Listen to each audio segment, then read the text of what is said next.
The first thing we have to address is the issue of finances. We have to rethink the financing of higher education in this country. I think that you've got to give the students credit. They have put that issue on the agenda. We've been ducking this question for too long.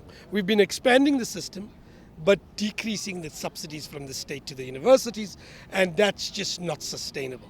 And we now know that the instability of the last 18 months is testimony to that. So we have to find a solution to this. There are 2 or 3 models on the table. There's the Ikusasa model, Sizwe Nkosana and others, which basically looks at using the banks to fund the missing middle. It's a loan system. There's a grant in some cases, but it's mainly a loan system. And that together with NSFAS, they think would begin to address the issues. The students have put an alternative model on the table. The students' model is really looking at the tax system.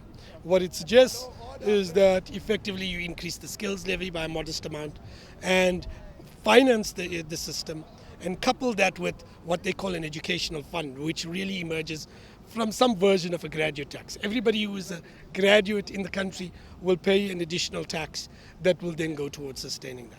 Now, that's an additional model. I think it's a good idea. I think we'd have to do the maths on it and we have to do the accounting on it to see whether the numbers work out.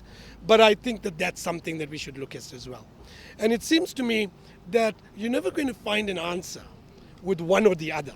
It's going to be a mix of these strategies that we have to put together that find a solution to this challenge. And that's going to have to be tied with growth rates in the economy, and it's going to have to be tied with increased subsidies from the state to the universities. And that combination of issues, I think, begins to start finding a solution to the structural problem that we have had. And so I think that's the one thing.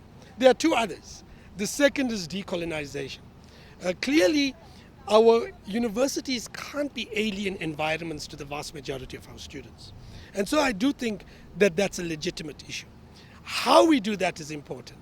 And I think that, to be honest, until now, the conversation has not been as in-depth and as deliberative as you want. I want to understand what it means to decolonize the physics curriculum or the engineering curriculum. And I think that we need engineers in the conversation. We need students, we need others, but we need engineers. But we do need to start thinking these issues. And so that is a process that will take, it won't happen in one day or 1 year.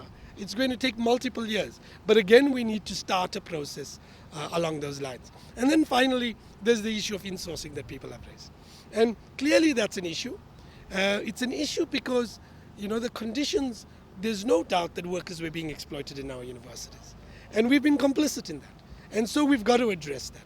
And that's going to involve finding the resources so that we can address that, but new models of organizing vulnerable workers at the universities. And that's something that we're going to have government involved, but we're going to also have to have university vice chancellors, unions, students, all of that part of that conversation. So I think we need these processes starting, and that's why we're here.